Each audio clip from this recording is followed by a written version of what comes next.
I'm going to go ahead and delete these two folders and media assets because that was just for example. So I'm just going to select them in my project panel and then click delete. And now let's go over the basic tools. If you hover over them and just pause for half a second, you'll see the name of the tool pop up with the keyboard shortcut.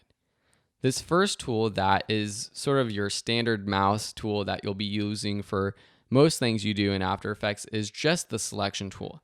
This allows you to click on things, and then once you have different assets, shapes, titles, layers in your composition, it allows you to click on them and move them around.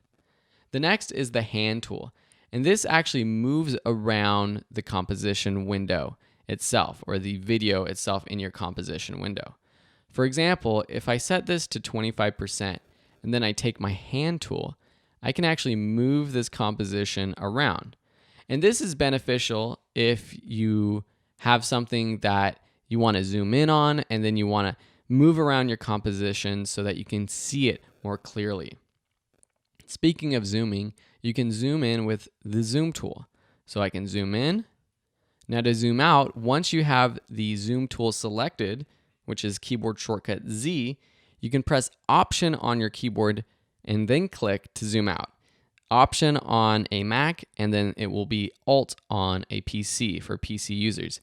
That's another way other than using this drop-down menu here to zoom in and out of your composition. I'm actually going to bring back my kangaroo photo so I can show you kind of more what this looks like and what these other tools do. So I'm going to drop this in on my composition. And I wasn't going to show you all of these things until next lesson, but let me just show you a quick way to zoom in and out of an asset that you've added or to scale it up or down. If you press S on your keyboard, that brings up the scale property. You have these percentages here. You can just click and drag to the left or right. So you can see I can zoom in and out. It's not necessarily zooming in on my video. It's just scaling up or down the asset that I'm using. So if I want to fill the frame, I'll put it at about 49%. Now you can see more clearly if I zoom in, for example, and let's change the resolution to full so we get the highest quality possible. And then I take my hand tool, which another quick tip is if you just press the space bar on your keyboard, you temporarily get the hand tool. And then when I unpress the space bar, it goes back to the tool that I was using. So for example, if I'm using the selection tool, I can use the space bar to move this around. Let me zoom out really quickly. So let me zoom out to 50%. And then I'll just space bar, hand tool to move this around. With the selection tool, if I click and drag this photo, it's actually moving it around the composition. So if I want it on the right-hand side, I can do that. On the left, up, down, etc. That's different than the hand tool, which is actually moving just the composition window around. Same with the zoom tool. You're not actually zooming in on the video or the media. It's just zooming in on the window, the playback. The next tool is the rotation tool. And so if I click that and then I click on a layer, so I have to have a layer selected, then I click and I drag around, I can rotate this image left or right. Say you do something and you don't like what you did, you can quickly undo by pressing Command Z on your keyboard. We're going to skip the camera tool, which we'll be covering in the 3D section of this course. And then there's the pan behind tool. This is a little bit confusing, so I'm going to try to explain it as clear as possible. But this has to do with the anchor point of each layer. The anchor point is symbolized by this little circle with the lines coming out in sort of a cross section.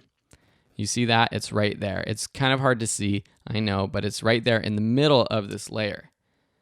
And what this does is it anchors all of your different properties to this point.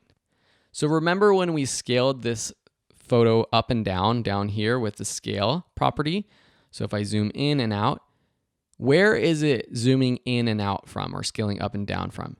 It's scaling up and down from that point right there in the center, the anchor point.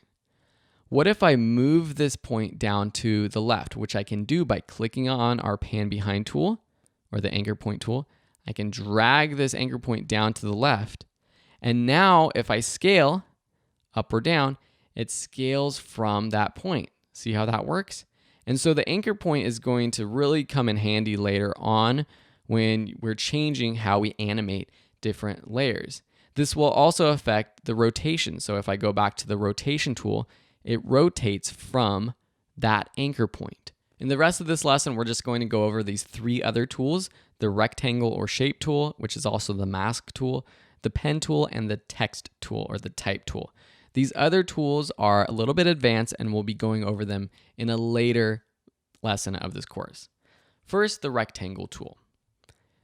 The rectangle tool, or if you click and hold it down, you can see that there's more options, such as the rounded rectangle tool, the ellipse tool, the polygon tool, or the star tool.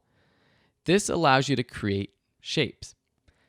You will be able to create a new shape if you don't have anything selected in your timeline. So what does that mean? If I click on this kangaroo layer, it highlights this layer. You can see that when I click it, it's this sort of bright purple. If I click off of it just down here in the timeline, it sort of becomes a little bit darker. If you have that rectangle tool and then I just click in my composition window and drag, you can see that it creates this rectangle. And I can change the shape and size, and eventually we can change the color as well. And when I do that, this new shape layer appears in our timeline. Okay, let me delete that. Actually, delete that layer.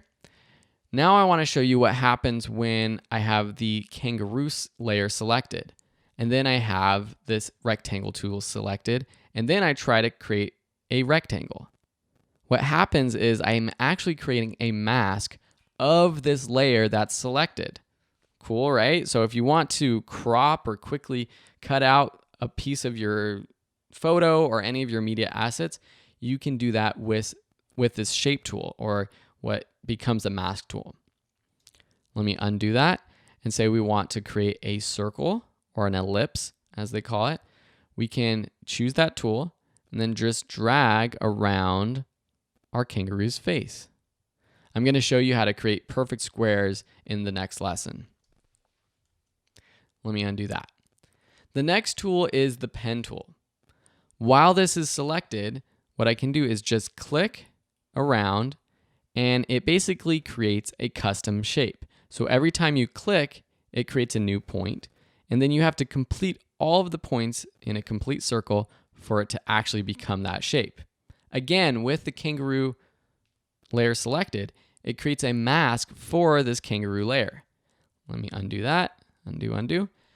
If I click off of the kangaroo, and then I click with the pen tool, and I do the same exact thing, you can see that without the kangaroo selected, it creates an actual shape layer. So you're now learning that these 2 tools, the pen and then the shape tool, they have 2 things that they can do. They can either create masks or they can create shapes. Let me delete that one. Lastly, we have our type tool. So with the horizontal type tool, or if we click and hold, you have a vertical type tool. You can select that, and then you just click in your composition where you want to add type. Click. It adds that empty text layer down here, and then if we start typing, hello, you can see text. Over on the right-hand side, you'll also notice that the character panel popped open, and this is where we have all of our text options. You can change the font, you can change the style, you can change the color, and we're going to be going over more of these options in a future lesson, but feel free to play around with these settings.